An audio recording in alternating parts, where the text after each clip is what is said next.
I got a visit just almost exactly a year ago, a little over a year ago, from a very senior person at the Department of Defense. Came to see me and said, 1,600 of the kids that we've sent out have come back missing at least one full arm, whole arm, shoulder dysartic.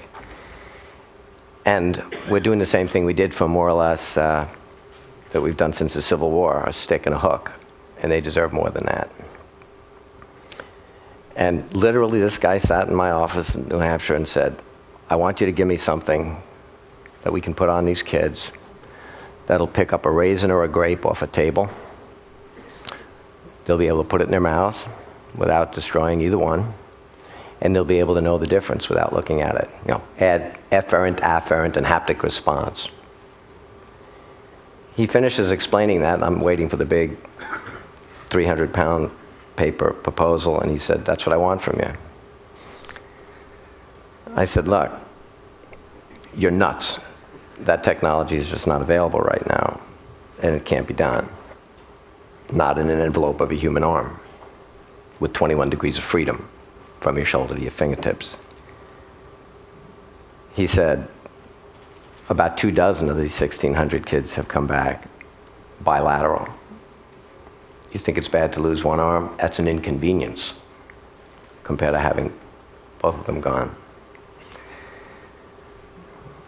I got a day job, and my nights and weekends are already filled up with things like, let's supply water to the world and power to the world and educate all the kids, which, Chris, I will not talk about. I don't need another mission. I keep thinking about these kids with no arms.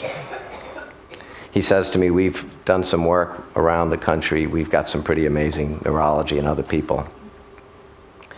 I said, I'll take a field trip. I'll go see what you got. Over the next month, I visited lots of places, some out here around the country, found the best of the best. I went down to Washington. I saw these guys and said, I did what you asked me. I looked at what's out there. I still think you're nuts, but not as nuts as I thought. I put a team together a little over 13 months ago. It got up to 20 some odd people.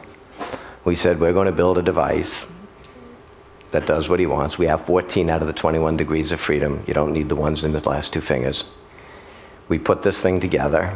A couple of weeks ago, we took it down to Walter Reed, which is unfortunately more in the news these days. We showed it to a bunch of guys. One guy who described himself as being lucky because he lost his left arm and he's a righty. He sat at a table with 7 or 8 of these other guys, said he was lucky because he had his good arm, and then he pushed himself back from the table. He had no legs. These kids have attitudes that you just can't believe. So I'm going to show you now without the skin on it, a 30-second piece, and then I'm done. But understand what you're looking at, we made small enough to fit on a 50th percentile female so that we could put it in any of these people.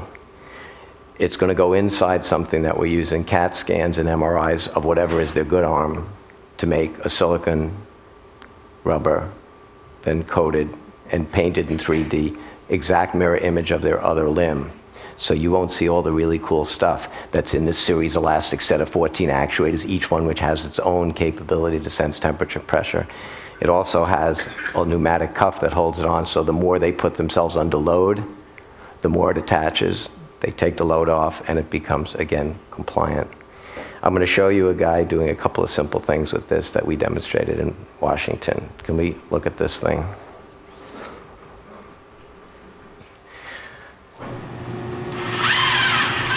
Watch the fingers grab. The thumb comes up. Wrist. This weighs 6.9 pounds. He's going to scratch his nose.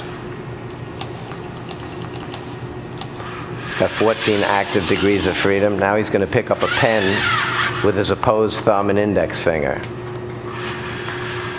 Now he's going to put that down, pick up a piece of paper, rotate all the degrees of freedom in his hand and wrist, and read it.